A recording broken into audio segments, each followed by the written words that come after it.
नमस्कार दोस्तों, मैं हूं एडवोकेट जीएस प्रकाश। स्वागत आपका मेरे चैनल पे। आज हम बात करेंगे उन मैट्रिमोनियल केसेस की जिसमें हस्बैंड्स के पासपोर्ट जब्त हो जाते हैं। उन्हें ये कहा जाता है कि आप कंट्री से बाहर नहीं जा सकते काम करने के लिए किसी भी तरीके से। इस वीडियो को पूरे एंड तक देखिएगा समझने के लिए कौन से ऐसे केसेस होते हैं जिसमें पासपोर्ट जब्त हो जाता है, हस्बैंड को कहा जाता है कि आप देश से बाहर नहीं जा सकते और इन सिचुएशंस को कैसे हैंडल करनी चाहिए। तो शुरू करते हैं इस वीडियो को।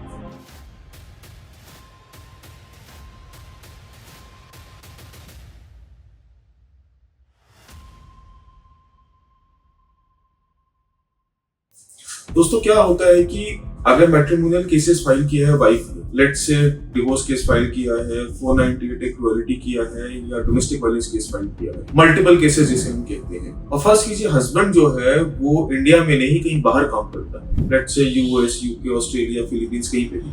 और जब यहाँ पे केस फाइल होता है, ज्यादातर डीवी केसेस में क्या होता है कि आके वाइफ सबसे पहले यही कहती है कि आप उनको कोर्ट में बुलाइए, आप कोर्ट में बुलाइए, उनको कोर्ट में अपीयर करवाइए ताकि हम या तो मीडिएशन करें या ट्रायल चले।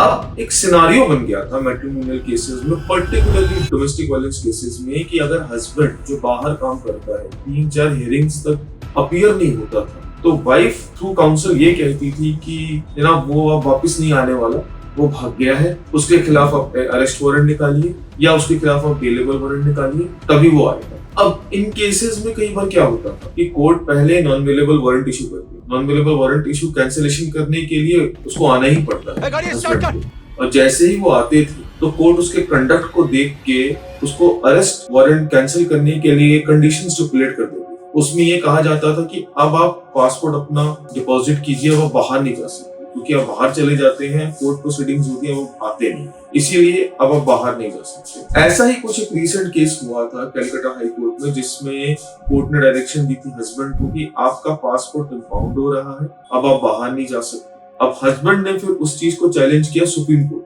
सुप्रीम कोर्ट ने उस ऑर्डर को रिवर्स किया और एक प्रेसिडेंट सेट किया है जो भी रिसेंटली हुआ। उसमें ये कहा गया है कि राइट टू ट्रेवल और राइट टू वर्क एक फंडामेंटल राइट। कोई भी कोर्ट किसी भी हस्बैंड का पासपोर्ट इसीलिए जब्त नहीं कर सकता क्योंकि वो डीवी के केस में अपीयर नहीं हो रहा, या मैट्रिमोनियल प्रोसीडिंग्स है मल्टीपल, डीवी हो गया, 498A हो गया, मेंटेनेंस हो गया या डिवोर्स केस हो गया, और उसको आप यहाँ बैठा नहीं सकते। अब सुप्रीम कोर्ट ने ये कहा है कि इस तरीके से अगर ऐसे ऑर्डर्स होते हैं जिसमें पासपोर्ट इंपाउंड होते हैं और ट्रैवलिंग हस्बैंड की रोक दी जाती है, तो ये वायलेशन ऑफ फंडामेंटल राइट। एक बहुत पहले केस हुआ था Maneka Gandhi versus Union of India, जिसमें सुप्रीम कोर्ट ने कुछ गाइडलाइन सेट की थी कि अगर कोर्ट किसी का पासपोर्ट इंपाउंड मतलब जब्त करना चाहती है तो उसे वो गाइडलाइंस अपनानी पड़ेगी, जिसमें principle of natural justice. Principle of natural justice का ये मतलब होता है कि अगर मेरा पासपोर्ट कोर्ट इंपाउंड कर रहा है तो उससे पहले कोर्ट को मेरे को सुनना पड़ेगा। अब होता क्या था कि सपोज कीजिए एक डोमेस्टिक वायलेंस केस चल रहा है, एक मजिस्ट्रेट ने ऑर्डर दे दिया कि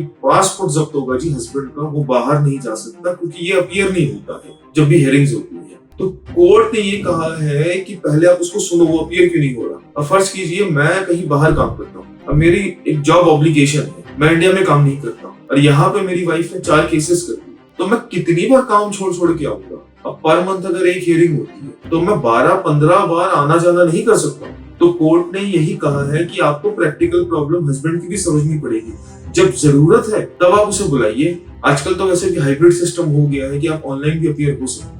आप बेवजह क्योंकि वो अपीयर नहीं हो रहा, उसकी जरूरत भी नहीं है, और इस बेसिस पे एक हार्श ऑर्डर कर दे, उसका पासपोर्ट इंपाउंड कर ले, ना इंसाफी। तो कोर्ट्स को ये डायरेक्शन दी है सुप्रीम कोर्ट ने कि जब आप इंपाउंड करें सोच समझ के करें, ये देखें कि आप जो इंपाउंड कर रहे हैं आपने नेचुरल जस्टिस प्रिंसिपल्स को फॉलो किया है कि नहीं, उसको सुना है कि नहीं, क्या वो इंटेंशनली अपीयर नहीं हो रहा कि अनइंटेंशनली अपीयर नहीं हो रहा, क्या वो कोर्ट के ऑर्डर्स को वायलेट डेलिबरेटली कर रहा है। होता क्या है दोस्तों, इनिशियल स्टेज जो होते हैं केसेस में, उसमें अगर अपीयर नहीं भी होता तो चल जाता है क्योंकि सब प्लीडिंग पार्ट कहते हैं। प्लीडिंग पार्ट का मतलब है कि किसी भी पिटीशन फाइल की, फिर रिप्लाई आएगा, रिप्लाई के बाद फिर रिजॉइंडर आएगा, फिर वो ऐसे काउंटर रिप्लाईज आते हैं, एप्लीकेशन कोई बीच में मूव कर देता है, तो ऐसे चलता रहता है। तो कोर्ट कहता है कि अगर प्लीडिंग पार्ट है या ऐसे कोई आर्ग्यूमेंट्स है एप्लीकेशन पे, तो आप पार्टीज को नहीं भी बुला के चल सकते।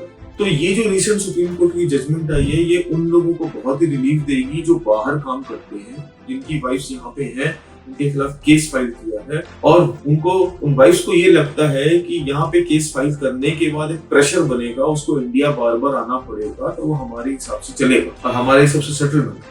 तो इस सुप्रीम कोर्ट की जजमेंट को हम रिस्पेक्ट करते हैं और इससे काफी सारे उन हस्बैंड्स को रिलीफ मिलेगा कि जो मैट्रिमोनियल डिस्प्यूट्स के बेसिस पे फंस गए हैं और उनको लगता है कि यार सेटल करो, फटाफट जितने पैसे मांगती है दे दो, मैं बार बार आ नहीं सकता, और अननेसेसरीली जो जस्टिफाइड अमाउंट नहीं है वो भी देना पड़ जाता है। इसके अलावा आपको इसके बारे में और भी कुछ जानकारी चाहिए, कुछ समझना चाहते हैं तो आप हमें बिल्कुल कॉन्टेक्ट कर सकते हैं, हम आपको इन्फॉर्मेशन पूरी देंगे। इसके अलावा भी और कोई इन्फॉर्मेशन चाहिए तो हम आपकी बिल्कुल सहायता करेंगे।